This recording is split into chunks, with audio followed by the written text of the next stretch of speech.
R$ 500 mil. Esse é o valor que uma tabeliã de Goiânia vai ter de pagar por danos morais coletivos. A mulher coagiu um grupo de empregados do cartório a entrar com ação na justiça contra o antigo titular. Essa era uma condição para que eles fossem recontratados na gestão dela. Ficou provado na ação, inclusive, que a tabeliã indicava o advogado que deveria defender os trabalhadores nos processos judiciais. A conduta foi considerada gravíssima pelo TST. O Revista TST está começando e você vai ver também. A animadora infantil é indenizada por ser obrigada a fazer exames de HIV e drogas. Acordo de quitação de contrato é validado na Justiça do Trabalho. E sequelas neurológicas de acidente afastam demissão por justa causa de empregado.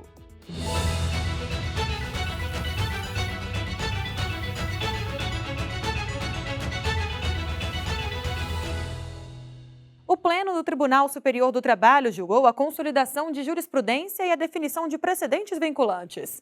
A fixação desses precedentes vai ter impacto direto no andamento dos processos trabalhistas.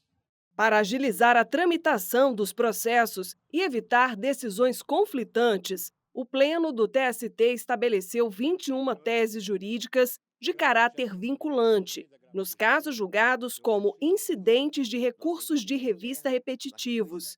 A partir de agora, as decisões judiciais devem ser obrigatoriamente seguidas por outros tribunais e, em casos semelhantes, em todo o território nacional. É um dia histórico para o Tribunal Superior do Trabalho, diante do julgamento e a reafirmação da jurisprudência da Corte como qualidade e conteúdo qualificado e obrigatório das decisões aqui tomadas com relação à reafirmação da jurisprudência do Tribunal Superior do Trabalho.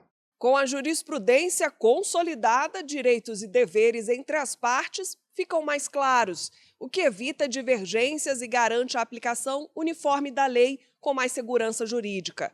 Entre os temas pacificados está a impossibilidade de pagamento do FGTS, o Fundo de Garantia do Tempo de Serviço direto ao empregado, multa por atraso de verbas rescisórias na rescisão indireta e comissões dos bancários.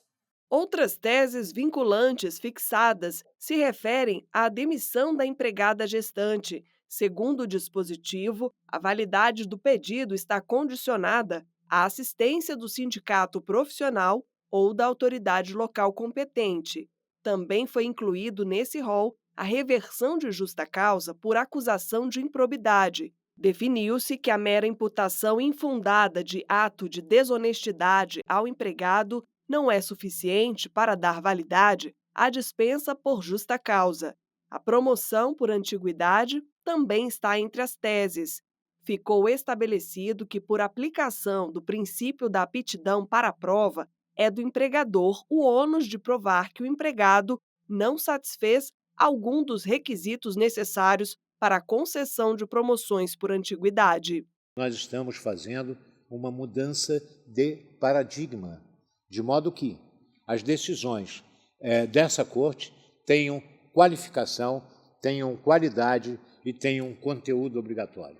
E, acima de tudo, que as decisões por nós proferidas sejam respeitadas pelos tribunais regionais do trabalho e pela instância de origem. Além das teses vinculantes, o tribunal anunciou a uniformização do entendimento de 14 novos temas que serão submetidos à sistemática dos recursos de revista repetitivos. Nos mostramos com a abertura como uma corte de precedente e não como uma corte de vértice, para que nós possamos aprofundar no tema. Exatamente, resgatar, acima de tudo, aquilo que a Constituição Federal, na emenda constitucional número 45, nos trouxe. A competência da Justiça do Trabalho e possamos afirmar com os nossos julgamentos, aprofundando os temas, aquilo que é relevante nas relações de trabalho. Para conferir todos os temas aprovados e obter mais informações, acesse o site tst.jus.br. O executivo de uma gravadora, acusado de negligência, conseguiu reverter a demissão por justa causa, mas não vai receber indenização por dano moral. A seção 1 de dissídios individuais concluiu que não ficou demonstrado prejuízo à honra ou à imagem do profissional. O trabalhador era músico, advogado e administrador de empresas. Ele foi admitido para o cargo de presidente da gravadora. 2 anos depois, foi comunicado da dispensa por correspondência. O documento explicava que teriam sido constatadas inconsistências nos registros contábeis e nos resultados financeiros da empresa. A acusação era de que os atos teriam sido praticados pelo diretor vice-presidente financeiro e comercial. A fraude consistia na manipulação dos resultados de venda para indicar crescimento. O argumento da gravadora para a demissão por justa causa foi ter havido quebra de deveres contratuais do presidente da empresa, que deveria ter reportado as movimentações irregulares. Na justiça, o profissional pediu a reversão da justa causa. Em primeiro grau, o pedido foi aceito. O entendimento foi que ele não poderia ser responsabilizado por irregularidades cometidas por outro executivo. A empresa também foi condenada ao pagamento de R$ 1 milhão ao trabalhador, além de ter de divulgar a decisão em jornais de grande circulação. Mas o Tribunal Regional do Trabalho da Primeira Região, no Rio de Janeiro, restabeleceu a justa causa. Para o TRT, o administrador deveria ter percebido a discrepância nos resultados, o que configurou negligência. O profissional recorreu ao TST. A segunda turma decidiu que não havia provas da participação dele na fraude contábil. Para o colegiado, a decisão do regional se baseou apenas em presunções ligadas ao cargo hierárquico. Com isso, a indenização foi restabelecida. A gravadora recorreu à seção 1 de dissídios individuais contra a condenação por dano moral. O julgamento começou em 2023 e 3 correntes foram formadas, entre elas a do relator, o presidente do TST, ministro Aloísio Corrêa da Veiga. Ele propôs reduzir a indenização para R$ 100 mil. Diante dos fatos narrados, bem como para o fim de se dar intuito pedagógico na aplicação da indenização, deve ser rearbitrado do valor da condenação para o valor que se entende justo e razoável, no importe de R$ 100 mil.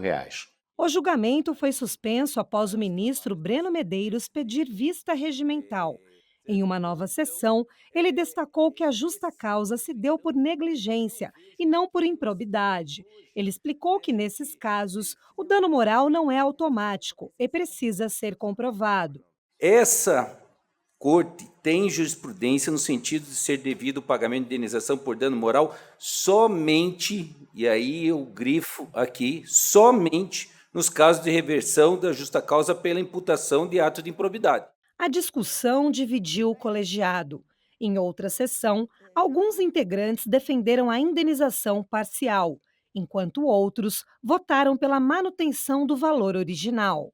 É uma situação que não há como também não retirar uma certa responsabilidade do presidente da empresa, embora ficasse comprovado que não foi ele o autor da fraude. Então, nesse sentido, eu acompanho o voto do ministro Aloísio, que reduz a indenização, mas eu apenas pondero e fixo no valor de R$ 300 mil. Ainda que tenha se usado a palavra improbidade, não desídia, a questão diz respeito às graves acusações que sofreu, no caso, a parte, e estas acusações que independem da questão da justa causa, que ensejaram, sim, a fixação do dano moral. E por que neste valor de R$ 1 milhão? Em razão da própria do trabalho dessa pessoa e da sua inserção dentro do meio profissional. Prevaleceu, no entanto, a divergência aberta pelo ministro Breno Medeiros, que concluiu que não ficou demonstrado prejuízo à honra ou à imagem do empregado. Assim, apesar de ter obtido a reversão da justa causa, o ex-empregado não terá direito à reparação por danos morais.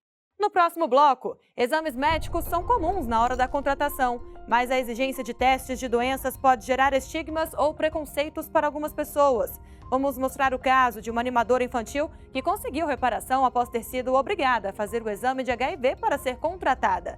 Os detalhes dessa decisão a gente te mostra daqui a pouco.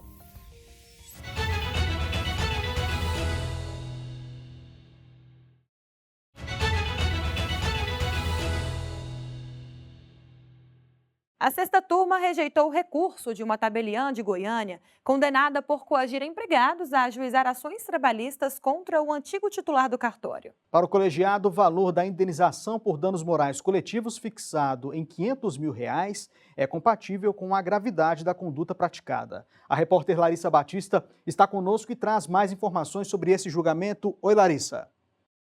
Oi, Anderson e Luana. A ação contra a tabeliã foi proposta pelo Ministério Público do Trabalho. O MPT recebeu denúncias de que, ao assumir a titularidade do cartório, a mulher estaria exigindo que os empregados pedissem demissão e entrassem na justiça contra o antecessor. Isso seria uma condição para que fossem recontratados. De acordo com os relatos, era indicado até o advogado que deveria ser procurado para ajuizamento das ações. Na apuração do caso, o MPT obteve o áudio de uma reunião no cartório, em que a tabeliã impôs essa condição para a recontratação. Havia ainda relatos de perseguição, além de denúncias de condutas desrespeitosas e humilhantes. Ao analisar o caso, o Tribunal Regional do Trabalho da 18ª Região em Goiás reformou a sentença de primeiro grau, que havia julgado a ação improcedente. O TRT levou em conta que somente foram recontratados os empregados que, por coação, ajuizaram ação trabalhista contra o ex-tabelião, o que reforça a tese de assédio moral. Para o TRT, a conduta configura dano moral social aos empregados do cartório. Ao recorrer ao Tribunal Superior do Trabalho, a titular cartorária questionou o valor da condenação, fixada em R$ 500 mil. Mas o relator do caso, na sexta turma, ministro Fabrício Gonçalves, observou que o Tribunal Regional, ao decidir, aplicou os princípios da razoabilidade e da proporcionalidade. Pela gravidade dos fatos relatados, o ministro não considerou o valor exorbitante, tendo em vista o caráter compensatório e educacional da medida. Ainda de acordo com o relator, para rever a decisão, seria necessário reexaminar fatos e provas, o que não é permitido pela jurisprudência do TST. A decisão foi unânime. A tabeliã entrou com embargos de declaração. Volto com vocês no estúdio. Tá certo, Larissa. Muito obrigada pela sua participação. Obrigado, Larissa. Até a próxima. E no Distrito Federal, um operador de abastecimento vai ser reintegrado ao emprego após ter ficado com sequelas neurológicas causadas por um acidente de trabalho. A quinta turma também manteve a decisão de reverter a dispensa por justa causa que havia sido aplicada ao trabalhador. O operador de abastecimento trabalhava em uma distribuidora de combustíveis no Distrito Federal. Ele foi dispensado inicialmente em 2019 e reintegrado 2 anos depois por decisão judicial. O trabalhador conseguiu provar na justiça que ficou incapacitado por causa de um acidente de trajeto sofrido em 2005. 4 meses depois da reintegração, o profissional foi dispensado dessa vez por justa causa por ter burlado a catraca de entrada e saída da empresa. Em inovação na Justiça Trabalhista, o homem pediu a anulação da dispensa. O juízo de primeiro grau, no entanto, manteve a justa causa com base na apuração da empregadora, que, a partir da análise das câmeras de vigilância, revelou as entradas e saídas irregulares. Já o Tribunal Regional do Trabalho da 10ª Região, que abrange o Distrito Federal e o Tocantins, anulou a justa causa e determinou nova reintegração do empregado. Apesar de reconhecer a fraude, o TRT levou em conta o laudo pericial da ação trabalhista anterior, indicando que o operador de abastecimento não tinha aptidão para atividades que demandassem esforço cognitivo, em decorrência das sequelas em funções mentais. No Tribunal Superior do Trabalho, o relator do caso foi o ministro Breno Medeiros.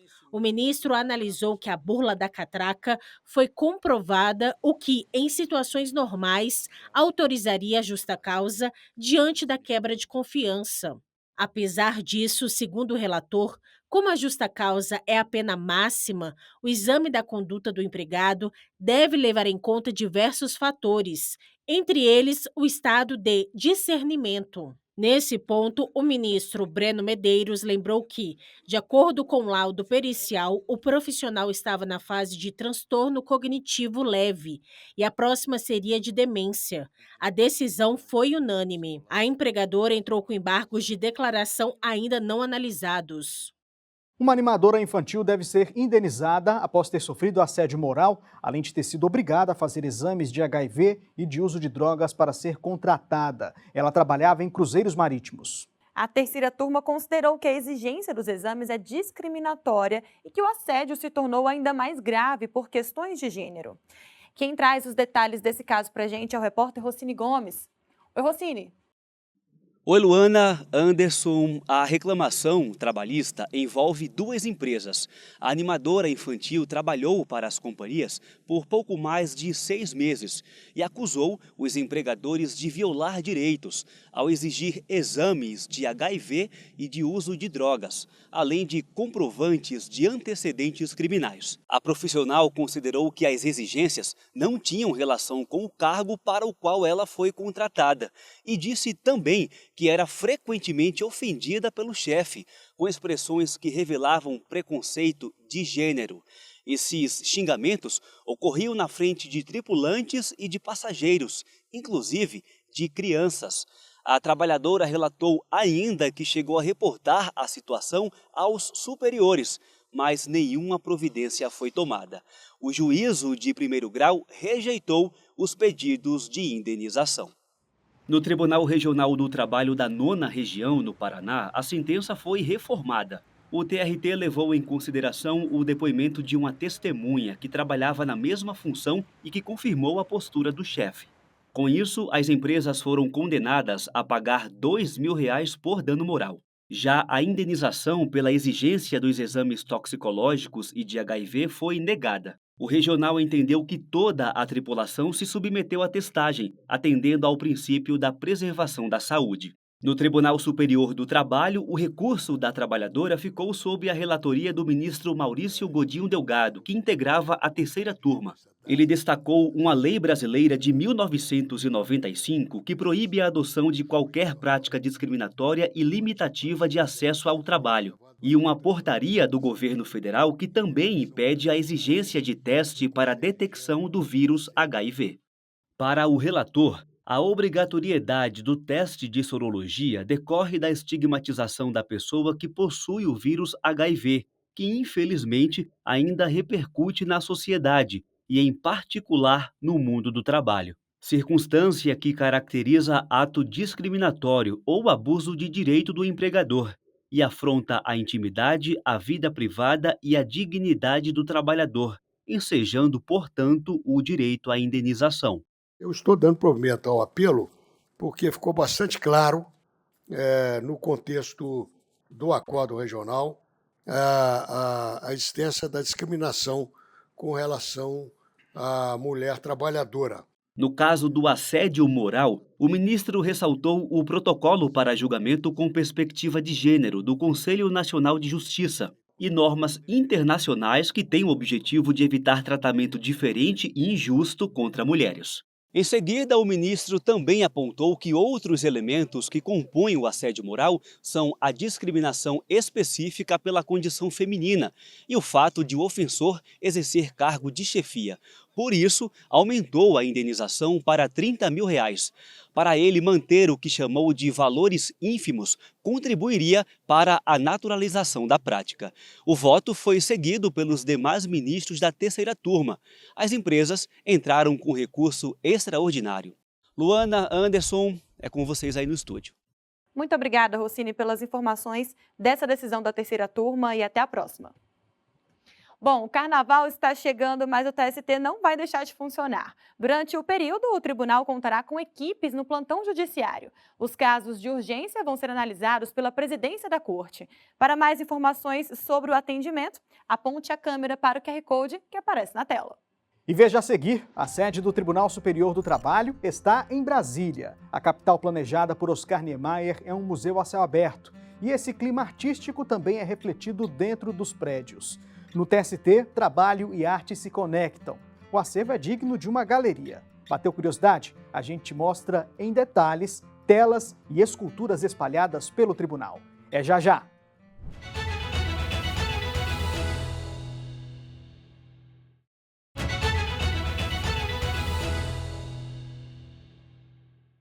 A TV Justiça começou a exibir o videocast Vozes da CLT, 80 anos de história, produzido pela Coordenadoria de Rádio e TV do TST. São 15 episódios que abordam o início, a trajetória, os principais dispositivos, a jurisprudência vinculada e os aspectos relevantes da consolidação das leis do trabalho e das atualizações da CLT. De segunda a sexta-feira, às 9 horas da noite, um ministro ou uma ministra do Tribunal Superior do Trabalho comenta um tema relevante ligado à legislação que completou 8 décadas em maio de 2023. Para conferir, é só sintonizar no canal 1 da TV Aberta em Brasília ou na transmissão ao vivo pelo youtube.com/TV Justiça. Telas, painéis e esculturas chamam a atenção de quem anda pelos corredores do Tribunal Superior do Trabalho. E você sabia que o acervo do TST conta com obras de artistas renomados? Exatamente, Luana. Francisco Brenan, Atos Bulcão e Eliseu Visconti são apenas alguns deles. Nós preparamos uma reportagem especial que mostra em detalhes algumas dessas obras. Um lugar onde trabalho e arte se conectam. Este é o Tribunal Superior do Trabalho. Logo de cara, quem chega à corte fica diante de uma construção modernista. A sede do TST, inaugurada em 2006, foi projetada por Oscar Niemeyer, um dos maiores arquitetos do mundo e que assinou diversas obras em Brasília. São 96 mil metros quadrados de área construída, dividida em 3 blocos. E não dá para deixar de falar dos jardins, que chamam a atenção pelas cores e formas. Logo na entrada do bloco B, suspensa sobre o espelho d'água, a escultura Sobre Nácar, da artista plástica Anabela Geiger, dá boas-vindas a quem passa por ali. Na peça, a Justiça do Trabalho é simbolizada por uma concha e dentro dela há uma pérola com relevo do mapa mundi, que representa as relações capital-trabalho. Parte dos moldes confeccionados em chapa de alumínio foram utilizados para a criação de outra escultura da artista, que pode ser vista no primeiro andar do bloco A. Voltando ao bloco B, também na entrada, há 2 painéis de Francisco Brenan, um dos mais renomados artistas plásticos brasileiros. Uma das obras retrata a evolução do trabalho humano e a outra destaca a agricultura e a pecuária. Por falar em painéis, Atos Bulcão, presente. No tribunal há 2 obras do artista feitas em azulejo.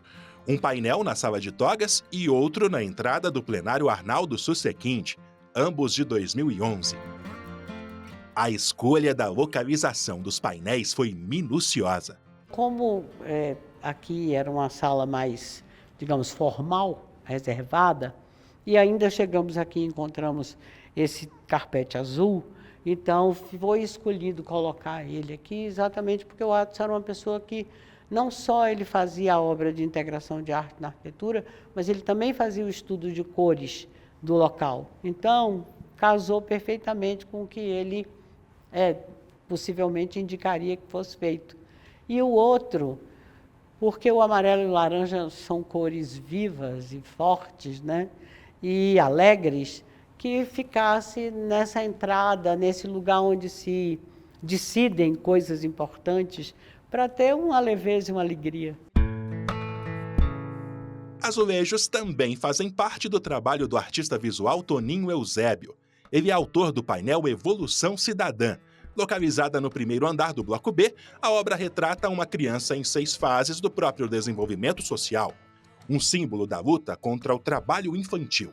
Esse trabalho do TST foi bastante significativo. Até então não tinha feito nenhum painel assim, né, nessa proporção. Ele tem 1,80 m por 6 metros, né?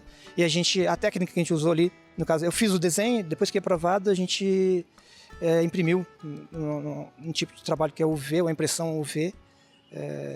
Assim, uma experiência interessante, tem a forma, o processo. Difícil a montagem dele, assim, os leitos fica pesado em placas. A gente mesmo dividindo em fases, em cada painel de 1 metro, ele foi instalado individualmente, depois mais um de 1 metro. Então foi bem trabalhoso, né? Vale visitar também o painel de 21 metros do artista Paulo Torres, que está exposto no 6º andar do Bloco B. A tela traz cores da paisagem urbana. Tá vendo um homem quase escondido no meio desses quadros? É o artista visual Menotti Cordeiro. Esta foto foi tirada antes do envio da obra dele ao TST em 2011. São 21 placas que formam um painel aqui no 5º andar do Bloco B. Batizado de Tempo de IP, o quadro faz referência a diversas árvores e ipês amarelos. E tem uma curiosidade: há um pássaro sabiá laranjeira escondido em meio aos ipês. Virou um hábito de quem passa por aqui encontrar a ave, essa que aparece aí na sua tela. Mas onde ela está? Claro que eu não vou estragar a brincadeira. Então fica o convite. Venha e tente também encontrá-la. Esta é uma das obras preferidas do servidor Luan Santos, que atua como taquígrafo no tribunal. O ambiente fica mais leve, fica mais harmonioso, dá um brilho a mais, né, para o tribunal. Então isso para mim é algo muito relevante, muito especial. Uma vista dessas para o Lago Paranoá não é agradável? Além de espaços para convivência, os jardins suspensos no 6º andar do Bloco B são pura arte. Já o Salão Nobre Papa Leão XIII se destaca pela modernidade da arquitetura, principalmente da escada em formato de espiral. O local recebe o nome do pontífice autor da chamada Carta Magna dos Trabalhadores, de 1891. Ele está retratado em um quadro de Eliseu Visconti. O Memorial do TST também tem um acervo riquíssimo que ajuda a contar a história da Justiça do Trabalho. Obras de arte fazem parte do acervo, como A Imagem Sofrida, do escultor italiano Dante Dado. A expressão facial da estátua é um arquétipo do trabalhador rural. Este quadro ilustra o discurso do Dia do Trabalho de 1941, com Getúlio Vargas retratado. Bateu curiosidade para conhecer um pouco mais? É possível visitar virtualmente essas e outras obras, além do Memorial do TST, em visitavirtual.tst.jus.br. O site possui recursos de acessibilidade. Visitas presenciais também podem ser agendadas por e-mail: cepres-visita@tst.jus.br. Há um tour não apenas pelas obras artísticas, mas por outros pontos do tribunal, em que arte e história se complementam.